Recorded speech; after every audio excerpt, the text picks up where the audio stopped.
183 to 184, from Chapter 3, verses 44 and 45.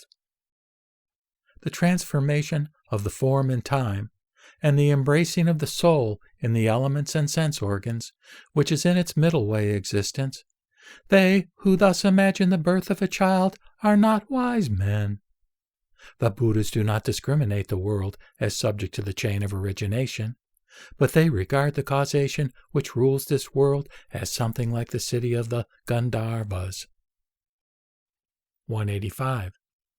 This world is just a sign indicative of reality, or dharmata. Apart from the sign, nothing is produced, nothing is destroyed. 186 to 187, from Chapter 2, verses 159 and 160. In a mirror, in water, in an eye, in a vessel, and on a gem, images are seen. But in them there are no images, that is, realities, anywhere to take hold of. Like a mirage in the air, so is a variety of things mere appearance. They are seen in diversity of forms, but are like a child in a barren woman's dream. 188 to 189, from Chapter 3, verses 1 and 2. My Mahayana is neither a vehicle, nor a sound, nor words. It is neither the truth, nor emancipation, nor the realm of imagelessness. Yet the Mahayana is a vehicle on which the samadhis are carried, leading to various creative activities. The several forms of the will body are adorned with the flowers of the sovereign will. 190.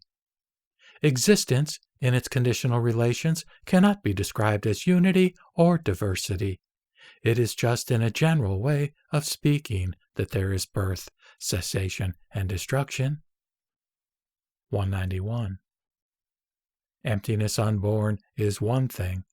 Emptiness born is another. Emptiness unborn is the better, because emptiness born leads to destruction. 192.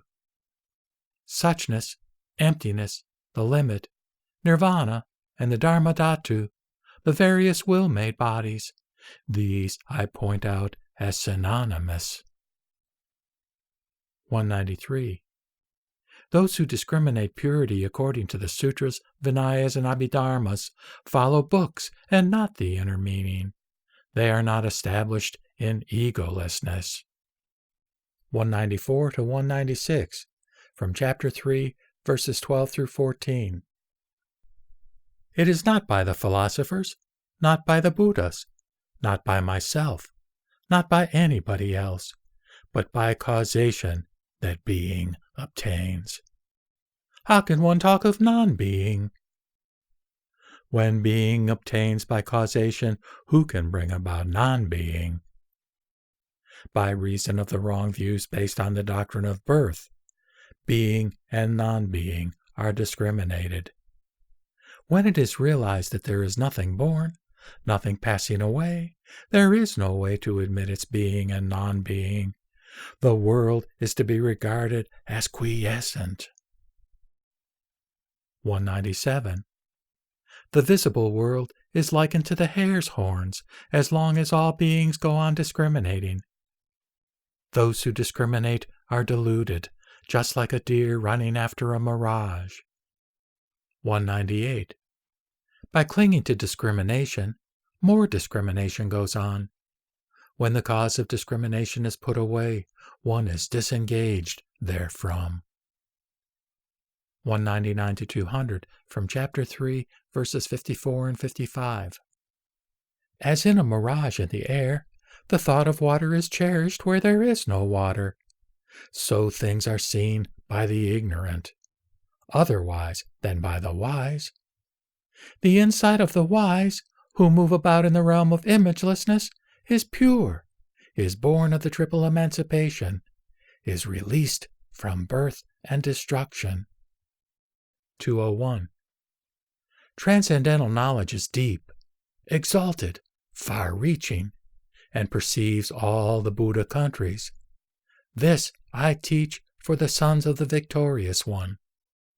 For the Shravakas, I teach transitoriness.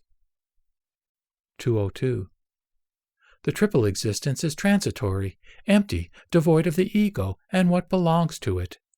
Thus I teach the doctrine of generality to the Shravakas. 203. Not to be attached to anything existent, truly knowing what the truth of solitude is to walk all alone. The fruit of Pratyeka Buddhahood, which is above speculation, is what I teach. 204. External objects are imagined. Those endowed with corporeality are dependent on relative knowledge. Being deluded, they see not themselves. Therefore, a mind is evolved. 205 to 206, from Chapter 4, verses 6 and 7. But from the absolute point of view, the 10th is the first, and the first is the 8th, and the 9th is the 7th, and the 7th is the 8th, and the 2nd is the 3rd, and the 4th is the 5th, and the 3rd is the 6th. What gradation is there where imagelessness prevails? 207 and 208, from Chapter 3, verses 56 and 57. Where all things are wiped away, even a state of imagelessness ceases to exist for the yogins. In the sameness of existence and non-existence, the fruit of wisdom is born to the wise. How does existence cease to exist? How does sameness take place? When the mind fails to understand the truth, there is disturbance inside, outside, and in the middle. With the cessation of the disturbance, the mind sees the sameness. 209, from Chapter 2, verse 153. Since beginningless time, the ignorant are found transmigrating through the paths and wrapped in their attachment to existence. By regarding the world as always like a magically moving corpse, or a machine, or like a dream, or a lightning, or a cloud, the triple continuation is torn asunder, and one is emancipated. 210, from Chapter 2, verse 150. This triple world resembles a hairnet, or water in a mirage which is agitated. It is like a dream, Maya, and by thus regarding it, one is emancipated.